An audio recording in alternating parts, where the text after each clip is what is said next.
Hi, Craig here from Your Tech. Today's video, I have a free PC that a customer gave me. He didn't know what to do with it, he didn't want it anymore, so he's given it to me. So I've turned it into my project PC, so I'm gonna upgrade it over time. And on today's video, I've set myself a strict budget of £100 to upgrade the free PC. What kind of performance games can we get for £100 on a system there's components in it from 2012, 14-year-old hardware? Can we get any measurable difference? Can we actually make it so this system can play modern titles in 2026? Let's run the intro and then let's find out.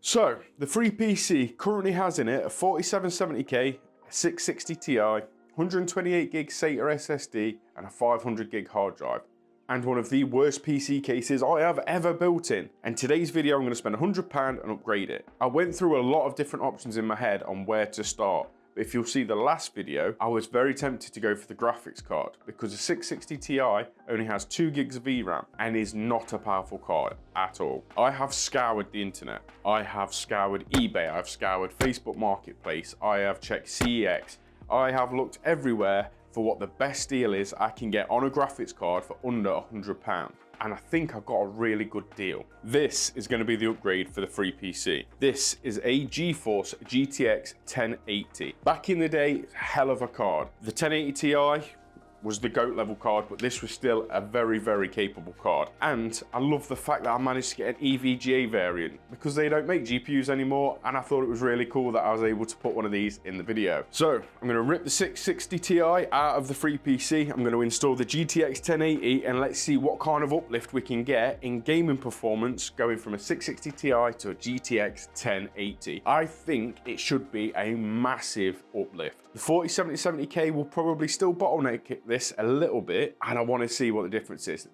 Depending on how much of an uplift this is, this will help us decide what the next upgrade will be on the free PC. And before I do this, what do you think? Do you think I'm going to see any measurable uplift in performance going to a GTX 1080 on that system? And what would you have gone for? If you didn't go for a GTX 1080, how would you spend £100 on the free PC? Let me know. As with everything on YouTube, that did not go smoothly. Turns out the 850 watt power supply that is in the free PC doesn't have two 6+2 pin PCIe connectors. It has one 6+2 and one 6. So I've had to do something a little bit janky and do a SATA to 6+2 pin adapter. On the plus side, it is working, and I have done a load of benchmarks on it, and I have tested a few games on it. I've even tested a few games that did not run on the 660 Ti. And here's the breakdown of the performance difference going from a 660 Ti to a GTX 1080.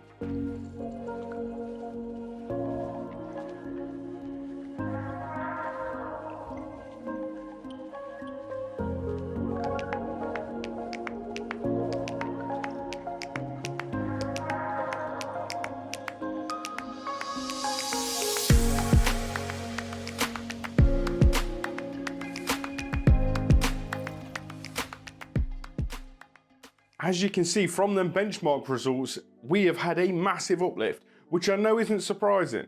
But you've got to remember the CPU in here is still 13 years old, and yet it is able to game absolutely sound. Take in mind, the GTX 1080 is 10 years old this year. 2026, this will be 10 years old, this card.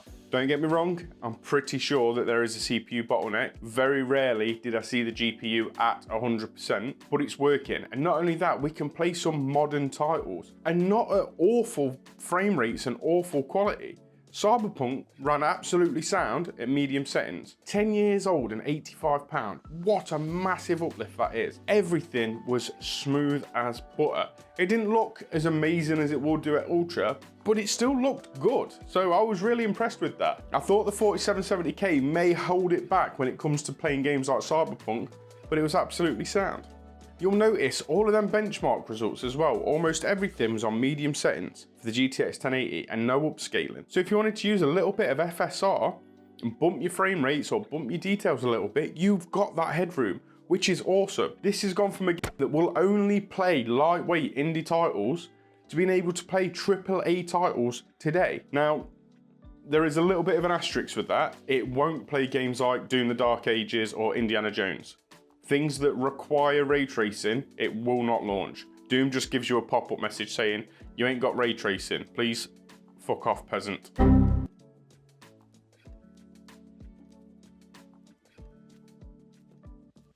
But it managed to play Cyberpunk, Hogwarts Legacy, Witcher 3, and the frame rates were good enough that if you wanted to, you could bump the details up a little bit more and make it look a little bit nicer, trying to hit that 60 frames a second sweet spot. I'm really impressed. I knew there was going to be a big uplift. I didn't think it would be to this kind of level though. I'm quite impressed at what this PC can do. What would you guys do? If you had, in a couple of months' time, another £100 to spend on this PC, how would you upgrade it? I've got a few ideas. I think some of them might surprise you. So get subscribed if you want to see the follow-up video to this, where I will be upgrading this again. And if you like the video, please feel free to like, comment, subscribe, and everything that helps us out. And if you like this video, why don't you have a look at the first video we did on this of getting the free PC from a customer, and I'll put another video here. Hopefully I shall see you on the next one. Bye.